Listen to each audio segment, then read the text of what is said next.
guys.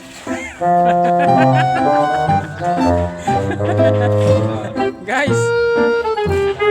May karek niyo manawagan guys.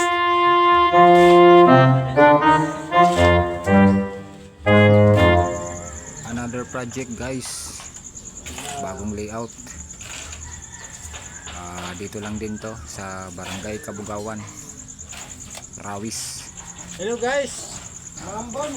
Ambon guys. What? Ito guys, kung makikita ninyo guys, napakaliit lang ng lugar. Nasa 20 square meter lang to mahigit. 2 kwarto, isang CR, may Yan, guys. lababo. Yun lang.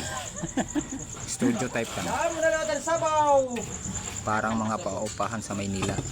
Pagpasok mo ng bahay, Maambon na nandoon guys, na yung maambon. kainan at saka yung sala. Pinagsama. So dito guys, sa sobrang liit nga ng lugar, halos nagkakapalitan na kami ng mukha. Magkakatabi na lang kami gumagawa. 7 kami na nagtatrabaho. 3 skills, 4 na labor. So maganda naman, magaan ang trabaho sa marami kayo mga gumagawa. So yun ang kagandahan ng pakyawan kaysa sa arawan.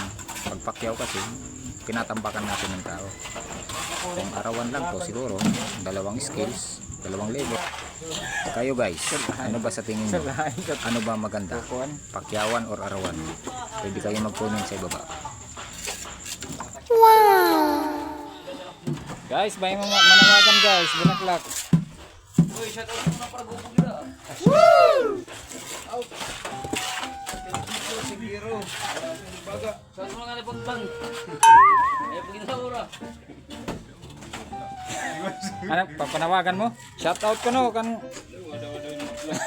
Pag ngarani. Ayaw ka. Ay pag ngarani. Shout out la. Shout. Ano ito guys, nato nalo. May pambortar na kita, wala pa. Tagi ako. So dito guys, bali pang 2 linggo na namin to.